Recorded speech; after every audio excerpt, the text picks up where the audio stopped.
RSS ने 1951 में ही चीन से खतरे के बारे में भारत को चिताया था, लेकिन कांग्रेस ने इसे नजरअंदाज किया, जिसका नतीजा 1962 का युद्ध बना। 1950 के शुरुआती वर्षों में जब कम्युनिस्ट चीन ने तिब्बत पर कब्जा किया, उसी समय आरएसएस के दूसरे सरसंघचालक एमएस गोलवलकर जी यानी गुरु जी ने पहले ही चेतावनी दी थी कि चीन विस्तारवादी है और भारत उसका अगला टारगेट हो सकता है। फिर एक बार 1962 भारत चीन के युद्ध से पूरे 11 साल पहले 1951 में गुरु जी ने कर्नाटक के शिवमोग्गा दौरे के दौरान भी पत्रकारों से कहा था कि चीन भारत के लिए सीधा सैन्य खतरा है। लेकिन उस समय की कांग्रेस सरकार यानी जवाहरलाल नेहरू उन दिनों हिंदी चीनी भाई भाई का नारा दे रहे थे। वहीं उन्होंने 1954 में पंचशील समझौते भी किए, जिसमें टकराव की जगह दोस्ती पर जोर दिया गया और बार बार दी जा रही चेतावनियों को अनसुना कर दिया।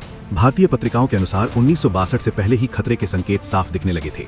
कैलाश मानसरोवर के पास चीनी सैन्य चौकियां बन चुकी थीं, जहां भारतीय तीर्थयात्रियों की जांच चीनी सैनिक करते थे, जिसे गुरुजी ने खुद भी देखा था।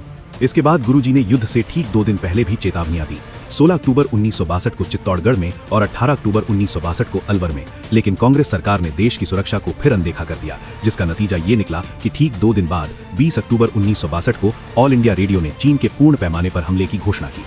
इससे पहले गुरुजी की चेतावनियों का मजाक उड़ाया जाता रहा। कुछ लेखकों ने इन्हें बेबुनियाद अफवाहें कहा, लेकिन जैसे ही हमला हुआ, कांग्रेस के कुछ 7-8 वरिष्ठ नेता चुपचाप दिल्ली गुरुजी से मिलने पहुंचे, जहां उन्होंने गुरुजी से मदद मांगी।